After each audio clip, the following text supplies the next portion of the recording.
Sebelumnya, Assalamualaikum warahmatullahi wabarakatuh. Halo teman-teman.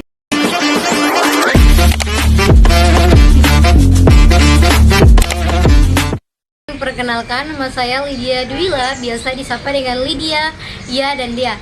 NPM saya 0227241129. Saya dari Prodi Akuntansi Fakultas Ekonomi dan Bisnis di kampus Universitas Khairun Ternate. Dan alamat saya membuat tugas video di Benteng Oranye. Nah, dan saya berumur 19 tahun. Hobi saya ada banyak sih, suka lari, suka gitar, nyanyi, sama main bulu tangkis dan silat.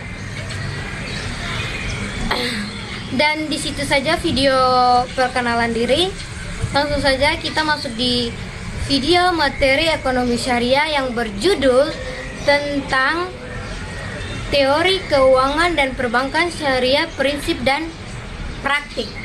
Sampai di situ saja ya teman-teman. Bye bye. Tadi judul yang saya bilang teori keuangan dan perbankan syariah, prinsip dan praktik. Nah, saya sedikit menjelaskan apa itu sih keuangan. Keuangan adalah pengelolaan uang dan aset yang mencangkup aktivitas seperti menabung, meminjam, dan berinvestasi dan mengelola risiko. Ini melibatkan individu, perusahaan, dan pemerintah dalam memperoleh, mengalokasikan, dan menggunakan sumber daya moneter. Seringnya waktu untuk mencapai tujuan tertentu. Terdapat tiga jenis utama keuangan, ada pribadi, perusahaan, dan publik. Nah, tadi itu tiga jenis utama keuangan. Langsung saja saya akan menjelaskan apa itu sih perbankan syariah. Perbankan syariah adalah sistem perbankan yang beroperasi berdasarkan prinsip syariah Islam, seperti larangan riba, bunga, spekulasi, mesir, dan ketidakpastian yang disebut dengan gharar. Bank syariah menghimpun dan menyalurkan dana berdasarkan akad. Nah, itu tadi teori keuangan dan perbankan syariah, prinsip dan praktik. Nah, kita masuk ke poin berikutnya, yaitu pendahuluan. Teori keuangan dan perbankan syariah adalah bidang yang mempelajari prinsip dan praktik keuangan sesuai dengan hukum Islam. Dalam presentasi ini kita akan membahas konsep, dasar, prinsip, dan aplikasi dalam dunia nyata yang sekarang, serta peran pentingnya dalam ekonomi global yang sangat luas ini. Oke, kita masuk ke poin berikutnya lagi, ke prinsip dasar syariah. Keuangan syariah berlandaskan pada prinsip-prinsip syariah. Nah, prinsip-prinsip syariah ini adalah aturan-aturan dasar yang menjadi landasan bagi sistem hukum Islam, etika Islam. Dan berikut ada beberapa prinsip syariah yang penting. Satu, tauhid. Tauhid, kesahan Allah, mengakui bahwa Allah Subhanahu wa Ta'ala adalah satu-satunya Tuhan yang patut disembah dan ditaati. Dua, syura, musyawarah, prinsip bermusyawarah dalam membuat keputusan, terutama dalam urusan publik atau kepentingan bersama. Tiga, adil atau keadilan, yang menegakkan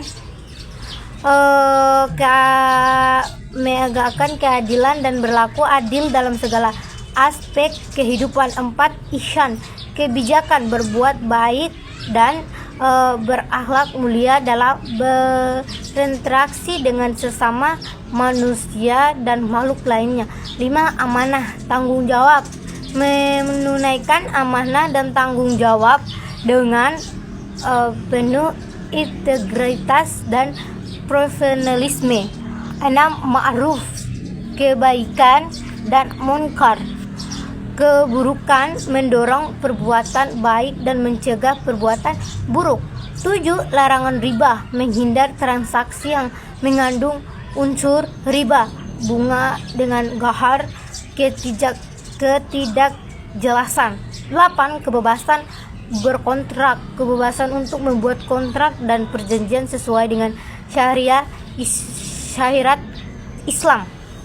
9. Tanggung jawab individu. Setiap individu bertanggung jawab atas perbuatannya sendiri dan tidak dapat melamparkan tanggung jawab kepada orang lain. Keseimbangan. Menjaga keseimbangan antara kepentingan duniawi dan ukhrawi serta antara hak individu dan hak masyarakat. Nah, itu tadi prinsip-prinsip syariah ini menjadi landasan bagi sistem ekonomi, hukum, dan sosial dalam Islam atau sebagaimana masyarakat ini serta menjadi pedoman bagi umat Islam dan menjalankan kehidupan sehari-hari dengan baik.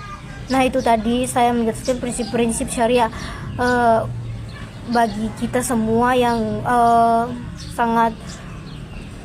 sangat berkedepannya. Itu saja. Kita masuk ke poin berikutnya. Yaitu larangan riba. Larangan riba adalah salah satu prinsip dalam hukum Islam yang melarang praktik pemberian pinjaman dengan bunga yang tidak adil atau berlebihan. Riba sendiri dapat diartikan sebagai penambahan atau kelebihan yang tidak sesuai dengan nilai sebenarnya dari suatu transaksi. Dalam Islam, larangan riba didasarkan pada beberapa ayat Al-Quran dan hadis Nabi Muhammad SAW.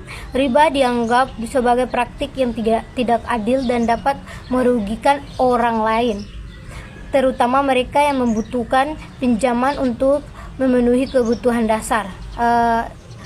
Yang terdapat pinjaman larangan riba itu seperti ke keluarga, ke diri sendiri yang sangat membutuhkan itu untuk menghidupi kita atau menghidupi keluarga. Nah, beberapa alasan mengapa riba dilarang dalam Islam adalah: 1. Tidak adil. Riba dianggap tidak adil karena memungut bunga dari orang yang membutuhkan tanpa memberikan nilai tambahan yang sesuai. Nah, itu tadi riba yang tidak adil. Sekarang 2. Merugikan. Riba dapat menyebabkan orang yang berhutang menjadi semakin miskin dan terjebak dalam lingkaran utang. Nah, itu tadi merugikan. Poin 2. Poin ketiga, tidak produktif. Riba tidak menghasilkan nilai tambahan yang real, melainkan hanya memindahkan nilai dari satu pihak ke pihak lain. Nah, itu dalam sistem keuangan Islam.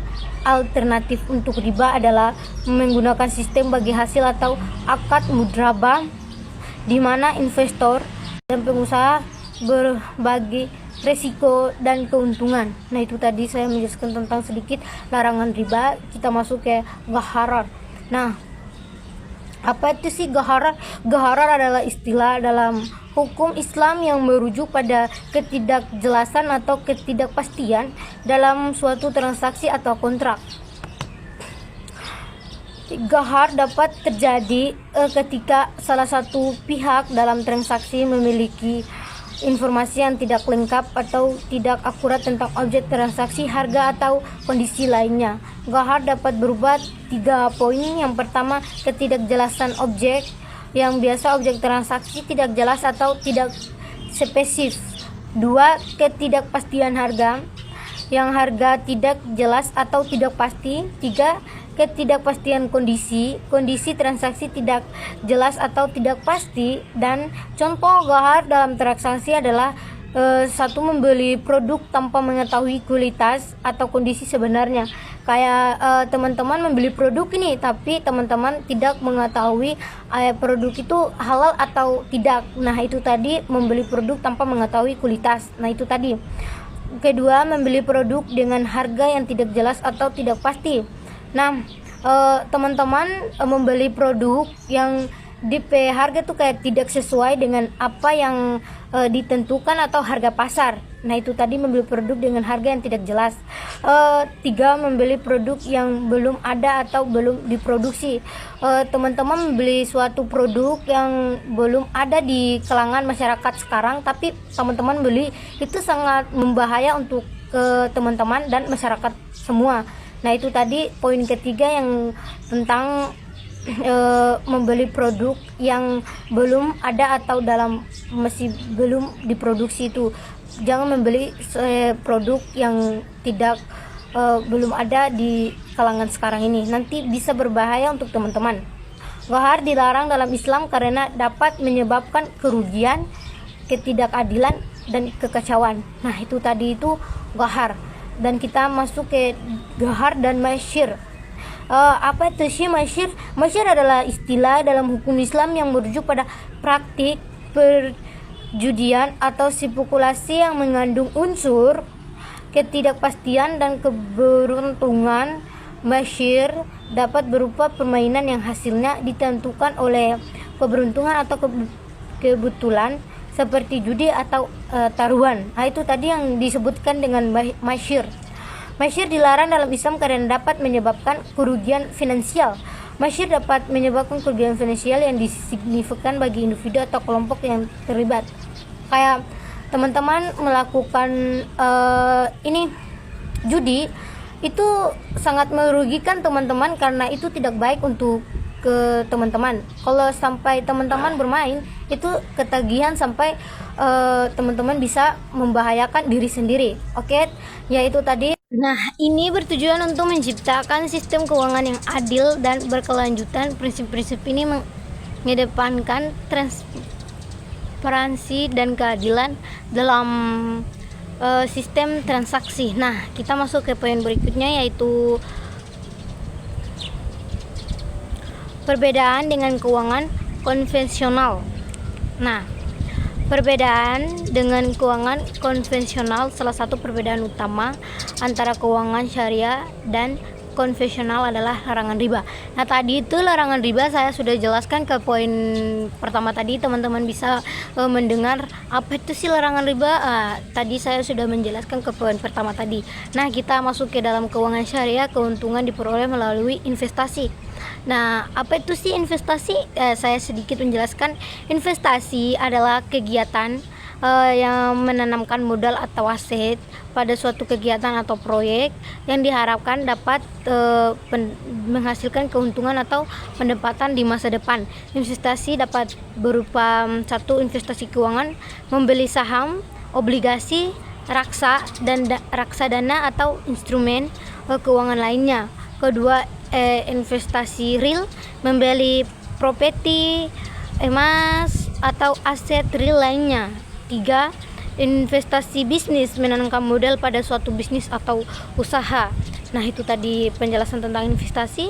Tujuannya investasi adalah satu, menghasilkan keuntungan, mendapatkan pendapatan atau keuntungan dari investasi. Kedua, mengembangkan aset, meningkatkan nilai aset yang dimiliki sekarang. Ketiga, ada mengatur keuangan. Nah, mengatur keuangan untuk mencapai tujuan keuangan jangka panjang. Dan investasi memiliki risiko, seperti satu, risiko kerugian, kemungkinan kehilangan sebagian atau seluruh investasi. Dua, investor inflasi, kemungkinan nilai investor menaruh karena inflasi menurun karena investasi. 3, risiko pasar, kemungkinan nilai investasi berkualitas karena perubahan pasar. Oleh karena itu, penting untuk melakukan analisis dan perencanaan yang tepat sebelum melakukan investasi. Itu tadi saya sedikit menjelaskan tentang investasi, dan kita masuk ke penjelasan partisipasi. Nah, partisipasi ini adalah keterlibatan aktif dan sukarela dari individu atau kelompok dalam suatu kegiatan, proses, atau keputusan. Partisipasi dapat berupa satu, partisipasi dalam pengambilan keputusan, memberikan pendapat atau suara dalam proses pengambilan keputusan. 2, partisipasi dalam kegiatan, mengambil bagian dalam kegiatan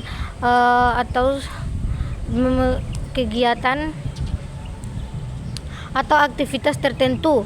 3, partisipasi dalam proses, mengikuti proses atau prosedur yang telah ditetapkan. Nah, itu tadi partisipasi 3 poin yang berupa tadi. Nah, partisipasi memiliki beberapa manfaat, seperti satu, meningkatkan kesadaran. Partisipasi dapat meningkatkan kesadaran dan pemahaman tentang isu atau kegiatan tertentu. 2, meningkatkan keterlibatan. Partisipasi dapat meningkatkan keterlibatan dan komitmen individu atau kelompok dalam suatu kegiatan proses. Ketiga, meningkatkan kualitas keputusan. Partisipasi dapat meningkatkan kualitas keputusan dengan mempertimbangkan berbagai perspektif dan pendapat. Nah, itu tadi partisipasi dapat diterapkan dalam berbagai konteks seperti satu, partisipasi masyarakat, keterlibatan masyarakat dalam proses pengambilan keputusan yang mempengaruhi kehidupan mereka. 2. Partisipasi karyawan, keterlibatan karyawan dalam proses pengambilan keputusan yang mempengaruhi keputusan pekerjaan mereka. Ketiga, partisipasi dalam proyek, keterlibatan individu atau kelompok dalam proyek atau kegiatan tertentu. Nah, dengan demikian partisipasi dapat meningkatkan kualitas dan efektivitas suatu kegiatan atau proses. Nah, itu tadi penjelasan tentang partisipasi. Nah, kita masuk dalam risiko bukan melalui bunga ini menciptakan berkelanjutan dan keadilan dalam transaksi. Nah, itu tadi sedikit penjelasan tentang partisipasi. Kita masuk ke poin berikutnya, yaitu instrumen keuangan syariah. Nah, beberapa instrumen keuangan syariah yang umum digunakan dalam mudrabah. Apa itu sih mudrabah? Nah, teman-teman belum tahu apa itu sih mudrabah? Saya sedikit menjelaskan mudrabah. Mudrabah adalah sistem bagi hasil yang digunakan dalam keuangan Islam, di mana investor menyediakan modal untuk suatu usaha atau proyek, sementara pengusaha mengelola usaha tersebut. Keuntungan yang diperoleh dari usaha tersebut dibagi antara investor dan pengusaha berdasarkan rasio bagi hasil yang telah disepakati sebelumnya. Nah, itu tadi tentang penjelasan mudrabah. Kita masuk ke musyarakah. Apa itu sih musyarakah? Nah, saya menjelaskan sedikit tentang musyarakah.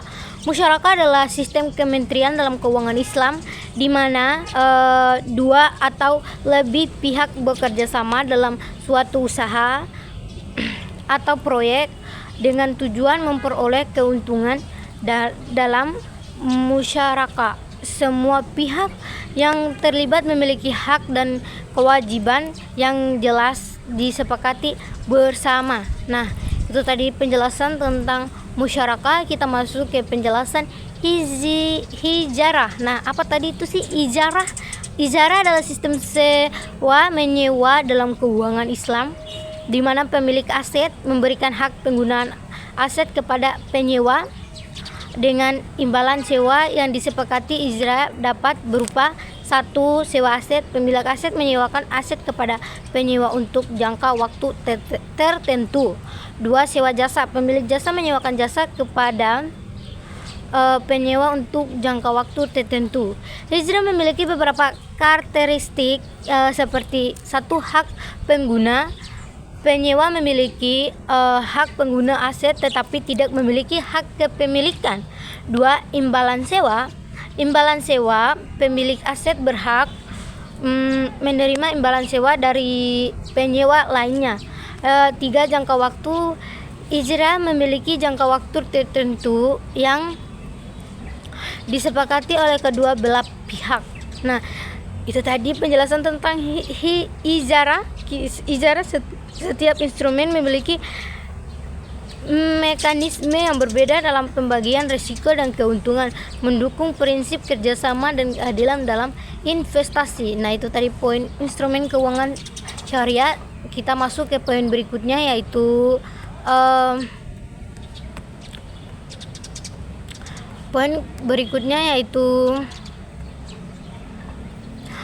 perbankan syariah. Nah, perbankan syariah menawarkan pelayanan yang sesuai dengan prinsip syariah, produk seperti tabungan syariah.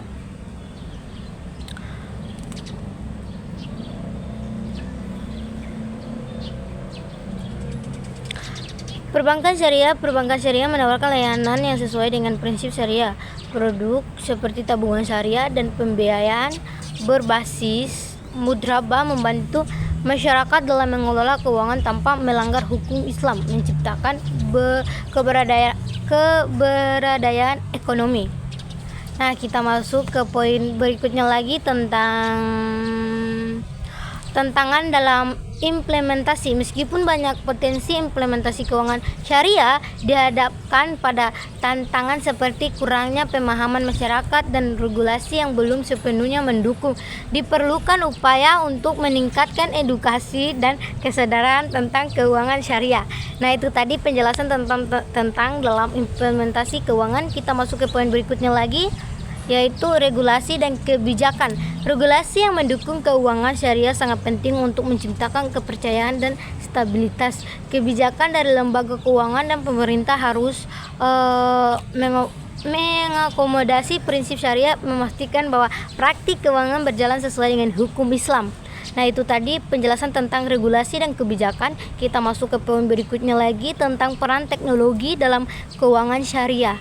Nah, peran teknologi dalam keuangan syariah. Dengan kemajuan teknologi, keuangan syariah semakin mudah diakses. Nah, kita masuk ke poin berikutnya, yaitu peran teknologi dalam keuangan syariah. Dengan kemajuan teknologi, keuangan syariah semakin mudah diakses. Finance Syariah menawarkan solusi inovatif untuk transaksi sesuai dengan syariah, meningkatkan efisiensi dan transparansi dalam layanan keuangan. Nah, itu tadi poin peran teknologi dalam keuangan syariah. Kita masuk ke poin berikutnya, yaitu studi kasus sukses.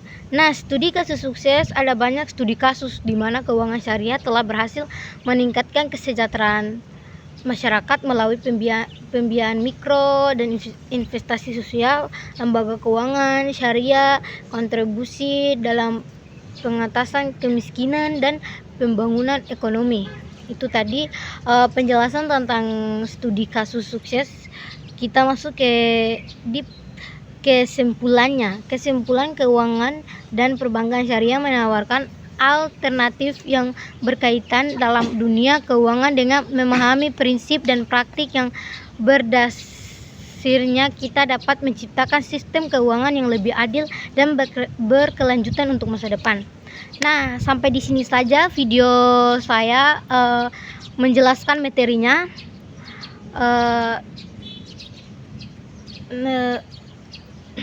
Kita sudah selesai membuat video penjelasan materi, dan saya mengakhiri dengan wassalamualaikum warahmatullahi wabarakatuh. Bye bye teman-teman, semoga bermanfaat ya, dan mohon maaf jika salah kata saya kurang sedikit baik. Saya mohon maaf karena saya masih belajar. Oke, terima kasih teman-teman. Bye bye.